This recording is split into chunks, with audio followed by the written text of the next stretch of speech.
so excited about you guys being able to come to Australia. So can you tell us a little bit about how this tour has come about and how you feel about heading back to Australia?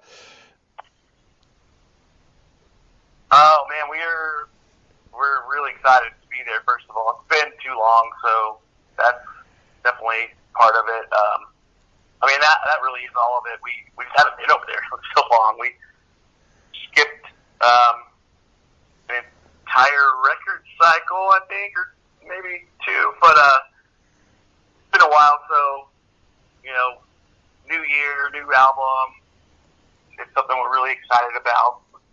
Feel like it kind of stands on its own. So it's really been doing the work for us, and we're just trying to get anywhere we can with it. Yeah. All Hail did so well. How does it feel for you guys now that it's out there and done so well, and how have the tracks been going live? It's been a wild ride. I think, when we finished the album, I knew that I really sat back and knew that we kind of did something that was really cool, and we were, pumped for this. And it's almost a very desperate album for us in a way, I think. But I think the feedback really has still surprised us. Just right away, people loved on it and dove into it, and it's just been a lot of fun to see and be a part of. So yeah, good, exciting times, man. Yeah, you just mentioned it was a bit of a desperate album. What did you mean by that? I think just for us, this is record number 8, and we've definitely we're not shy about the member changes anymore. We don't care about any of that stuff, and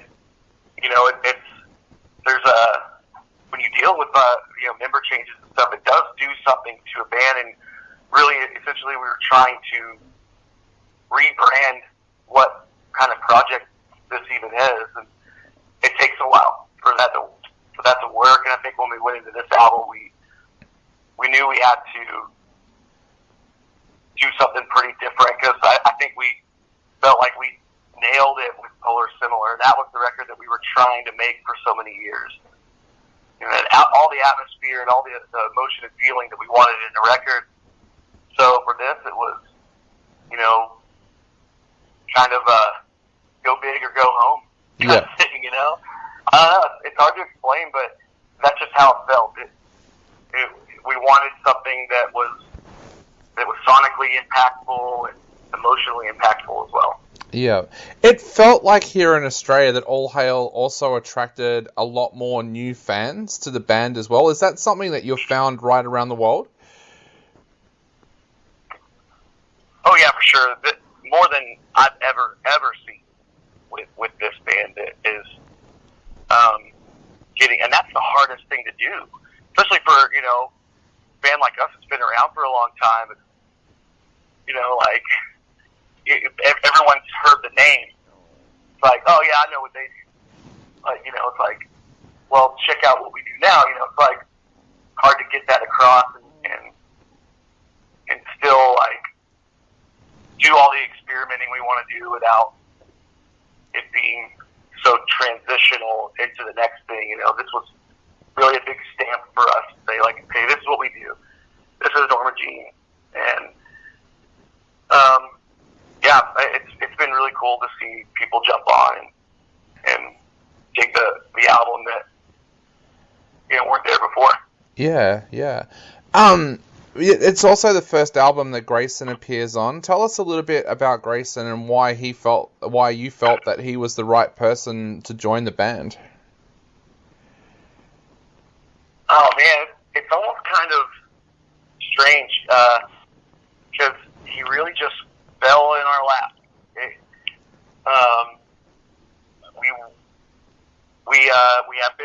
We had to fill in for a little while after Philly left. He couldn't tour anymore, and he had a kid and stuff. And we supported him in that. It's like, okay, well, we still have to do some touring, so we had fill-ins. And weren't even really looking, but he's actually from my hometown. He lives, typically we're looking, across the country for, actually our fill-ins were both Canadian. So, for him to just live down the street and he was just really talented, excited, and just, I don't know, we just hit it off, and it couldn't have worked any better. Yeah. How did you come in contact with him? Did someone let you know about him, or did he apply to the band? How did that happen? He was, he was actually in a band called Harvester. So they're a local band, and I just heard about them. And, I became friends with their singer, Jimmy, who is actually our tour manager now. So I absorbed the entire band. they were a three-piece, and we took them all. And I met, we were doing a home show before we took off for a tour. So we had them jump on, and I met him at the show. And I was like, just watched his band. Thought he was an amazing guitarist. I mean, it really is kind of like, I hear stories of that, like, it's like Van Halen goes to the show. It's like, I like that guitarist, let's get him. It really was kind of like that. It was just seeing that happen, and the way he writes really fits with what Norma Jean does. It was just too perfect. Yeah. So, yeah. But actually, when I talked to him, this is an even more interesting thing. He told me that he had a couple of years before, told people that he was going to be his Norma Jean, and when he brought his pedal board and his guitar to practice for the first time, his board literally mimicked what we use. Like, he had all the same pedals, he had all the same stuff we were using. So he was trying to do it without even saying a word. It was pretty amazing. Wow. A band is so much like a family. How hard is it to pick a new member like that? Like, it's something you want to get right. So how difficult is it, and how important is it to find that right person to join a band? Oh man, I'm not gonna lie, it's hard, because I think the thing that happens when you have a project or a band or whatever, something you're working on musically together with other people, you form a chemistry with them, which takes a little bit. There's some trial and error, and you make a record together, and then you kind of go, okay, now I know how we work together, so now we can do things.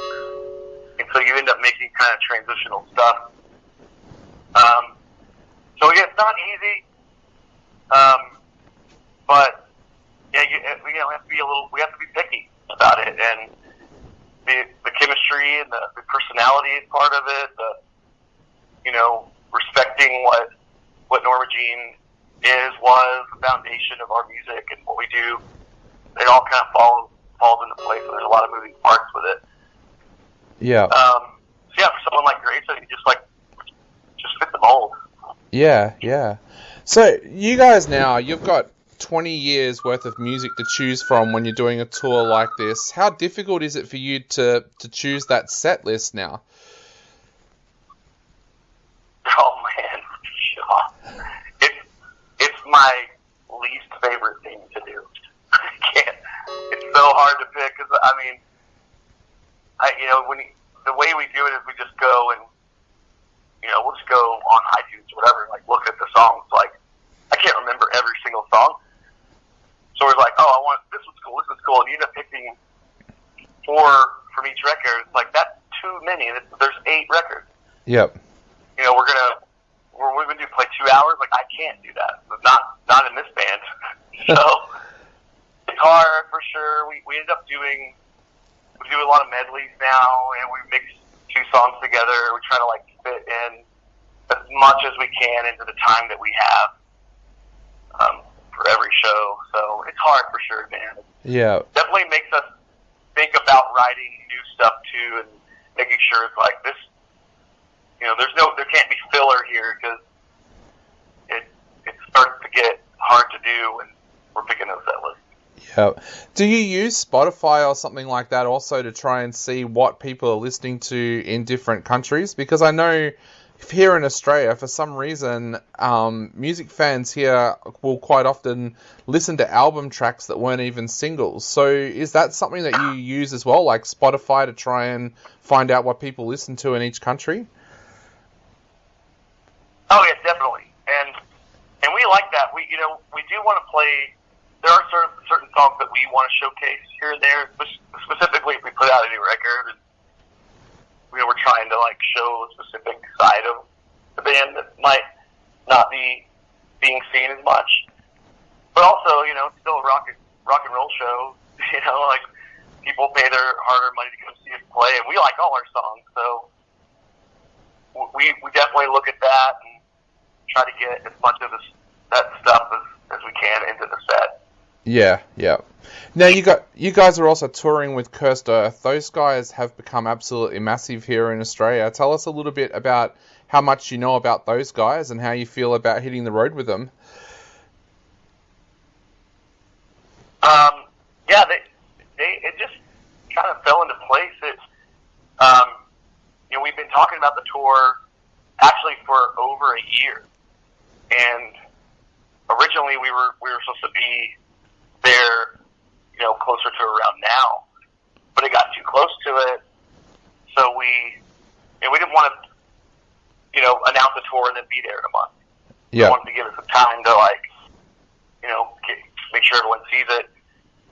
So, and I don't think they were available in the beginning, so we ended up pushing it back, which was just kind of a random thing, and then when we pushed it back to May, they were available, and definitely a band that we like. I think that they have like a really cool like mood to the band that I like, and it's hard to find bands that are doing really interesting, unique things these days. To me, it's there's a lot of samey kind of stuff out there, which is cool. I like some of that stuff too, but definitely wanted to have like a whole kind of vibe to the show. Yeah. I think they did perfect. You mentioned before about being excited about coming to Australia. What is it that you like about touring in Australia so much?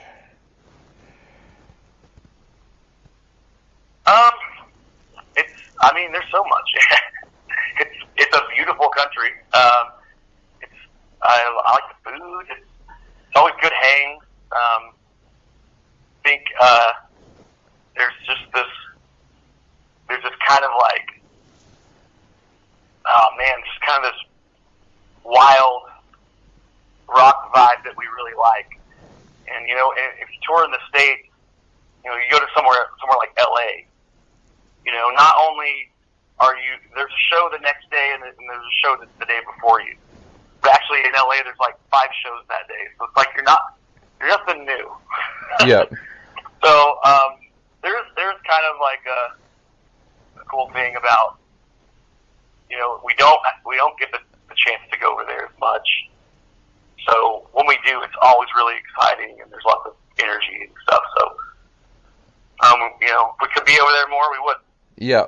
Aussie fans are getting more and more well known these days for being absolutely crazy at shows. Do you find that the Norma Jean fans are crazy at your Australian shows? Yeah, and that's what I mean by wild rock and roll. It's a different kind of crazy. It's not like the formulated kind of, okay, that's where all the dance moves are happening. Cool. There's where the people are saying, yeah, those people sing along. It's just a mess. I just love how chaotic it is. Yeah. At least that's what we've experienced. Yeah. So, I kind of always just envision like I'm looking out and there's definitely somebody on top of the crowd, like hands in the air and screaming something at me. I'm getting spit on. So it's just wild rock and roll, man. Yeah. Well, mate, I know we are running out of time very, very quickly, so I'll finish off by asking, is there anything you would like to say to the Australian fans out there before they go out and grab tickets for these shows?